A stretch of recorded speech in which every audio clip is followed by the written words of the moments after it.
Empecé a opositar en septiembre de 2016 y lo primero que me dio la academia fueron 2 hojas donde ponía planificación de estudio. Si quieres optar a un buen resultado, necesitas entre 7 y 9 horas de estudio diarias. Y yo dije, espérate, no me salen las cuentas. Tengo 3 trabajos, hay días que a lo sumo puedo sacar 3 o 4 horas. Y se lo pregunté al preparador y me dijo, bueno, si quieres ir de verdad en serio, necesitas cumplir esta planificación que son de 7 a 9 horas. Vamos, ahora sabiendo de técnicas de estudio, lo veo esto como un sinsentido.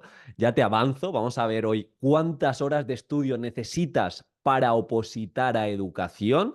Y la primera recomendación es clave, el esfuerzo no lo es todo. Esas 2 hojas, en ningún momento se hablaba de técnicas de estudio, se hablaba de cómo repasar, cómo planificarse, cómo tener semanas flexibles. Son cosas que vamos a ver hoy y son cosas que de verdad te van a ayudar a no sacrificar tu vida en pro de una oposición que lo más seguro en una oposición es que no te saques plaza. Entonces, vamos a afrontarla para estudiar de manera inteligente. Y la primera recomendación es que te apuntes al próximo webinar del miércoles 17 de julio a las 6 de la tarde. Es gratuito. Me encantaría que estuvieras en directo. Vamos a estar 50 minutos, 1 hora máximo, donde te voy a compartir ejemplos de planificación, cómo estudiar con sentido, 3 técnicas de estudio que funcionan muy bien. En los últimos metaanálisis lo hemos podido comprobar. Y además, un sistema de repasos eficiente. Si te apetece, te vienes, te apuntas de manera gratuita y de hecho una vez que te apuntas te regalo un Oppo Tracker para este curso 2024-2025, así que lo dicho, si no puedes venir te pasaré la redifusión, pero tienes que estar apuntado, lo tienes en el comentario fijado, repito, miércoles 17 de julio a las 6 de la tarde. Más que nada para centrarnos en esto, que el esfuerzo no lo es todo. Me acuerdo, y de hecho en oposiciones de educación, me acuerdo del caso de Pablo, un memorizador nato que dedicaba 8 o 9 horas a estudiar, sí, memorizaba de manera semántica, genial, quizá con la mitad de tiempo podría también haber memorizado muy bien, pero se quedó con una nota en el tema del 5, 5,5. Entonces, no es solo memorizar el tema, sino es también que el tema tenga sentido.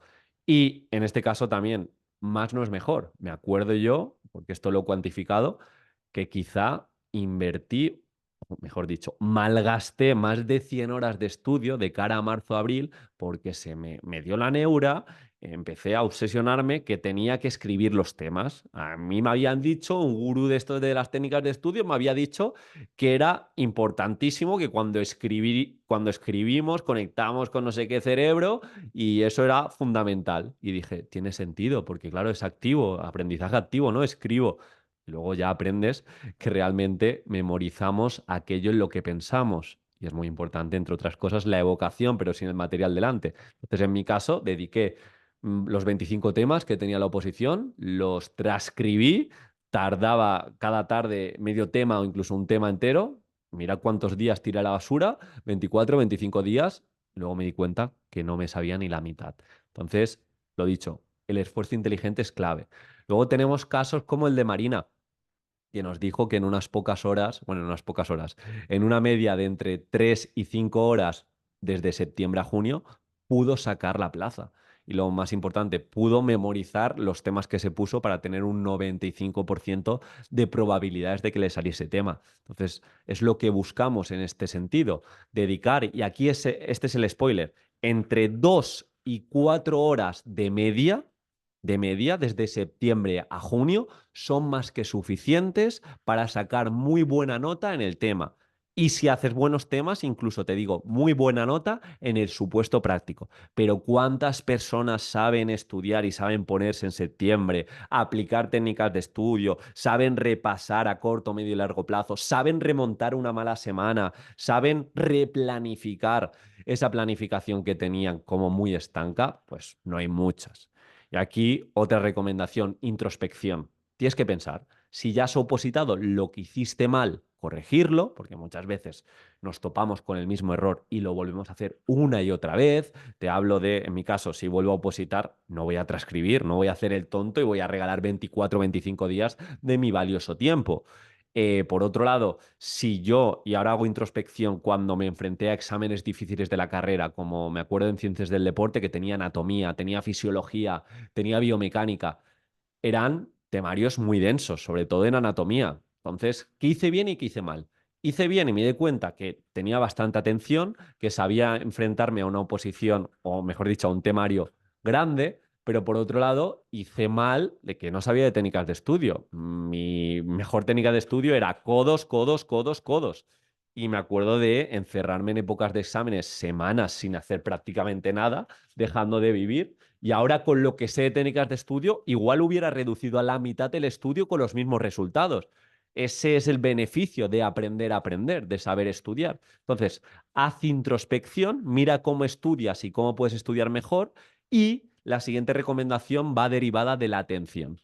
En un momento en el que cada vez nos distraemos con más facilidad, si tú te haces bueno concentrándote en monotarea y teniendo atención sostenida frente a tus apuntes, vas a tener una ventaja competitiva respecto al 80% de opositores de educación. Repito, si tú sabes ponerte 2 horas de estudio con foco asesino, sin distraerte, esas 2 horas de estudio valen como 8 del clásico opositor asalta bibliotecas, que está desde que abre hasta que cierra, con el móvil cada 15 minutos, hablando con fulanita, estoy con el tema y pienso en la lista de la compra, estoy con el tema y ahora me como un muffin.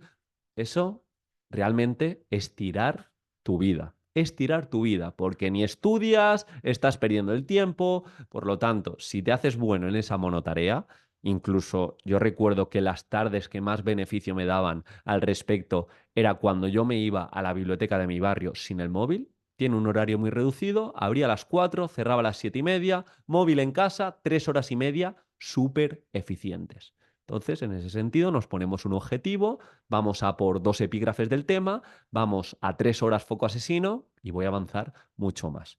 También importante, inteligencia en el aprendizaje, con todas las técnicas de estudio que aprendas, con el webinar del miércoles, todo lo que diga. Si quieres acceder a mi academia de técnicas de estudio, lo que quieras, está genial. Yo te voy a dar buenas estrategias de aprendizaje basadas en evidencia, pero en última instancia, eres tú el que las tiene que aplicar. Eres tú el que si sabes que cómo repasar, si tienes diversos sistemas, dependiendo de tu momento, pues dices, mira, Diego ha dicho que subrayar es de las peores técnicas de estudio. Bueno, vale, pero a mí me da tranquilidad. En vez de dejar de subrayar, voy a subrayar con mucho más sentido. Me voy a poner un cortafuegos y en cada epígrafe voy a centrarme solo en destacar 3 o 4 ideas. Ya estás mejorando. Entonces, eso es inteligencia en el aprendizaje. Lo que aprendas lo aplicas en función de tu forma de abordar una oposición. Y en este caso, como he dicho, ya te lo he comentado, el sistema. El sistema es muy importante. El tener sistemas a la hora de estudiar es clave. Sistemas de cómo empiezo un nuevo tema, mis 7 pasos que voy a enfrentarme o que voy a afrontar de una manera inteligente, pues con una hoja preestudio, voy a repasar siempre al final, etcétera, etcétera. Sistemas también de repasos, de cómo voy a repasar el último día de la semana, el último día del mes y cómo voy a repasar cuando lleve 10 temas acumulados, 15, 20, cuando me quede un mes. Eso es clave, eso es clave. Y ya sabéis que mi recomendación es irnos al último día donde tengo el examen, de construir y planificarme con inteligencia. Y también opositar para que esas 2, 4 horas de media de verdad te valgan para sacarte esa plaza, para sacarte ese gran resultado, necesitas ser flexible. Y para eso es muy importante tener en cuenta las semanas de rescate. Es decir, tú te puedes planificar. Imagínate que desde septiembre a junio tenemos, elemento, 40 semanas, pues decir, yo cuento con 30 semanas de estudio porque sé que entre repasos y acontecimientos que no puedo controlar, igual se me van algunas. Entonces, tengo que tener esa flexibilidad de si alguna semana necesito más tiempo para un tema, alguna semana, que Dios no lo quiera, pues tienes un pequeño accidente o lo que sea, pues tienes ese pequeño rescate. ¿Vale? Entonces, importante darle sentido al estudio, importante afilar el hacha, también en oposiciones de educación avanzar con incertidumbre, no busques la certeza de saberte el tema al 100% porque no va a llegar. Tú vas a llegar al día del examen con muchas dudas, es una oposición subjetiva, de manera paralela tienes que hacer simulacros y te lo aseguro que si tú empiezas con sentido en septiembre y lo alargas hasta junio y dedicas entre 2 y 4 horas, pues los días que peor lleves 2 horas y días que son muy buenos de cara a la recta final, 4 o 5 horas con inteligencia en aprendizaje y con atención, te aseguro que más temprano que tarde vas a sacar esa plaza. Si quieres esas estrategias con evidencia, apúntate al webinar, es gratuito y te lo aseguro que va a merecer mucho la pena. Y es el último y el único que voy a hacer este verano. Un abrazo.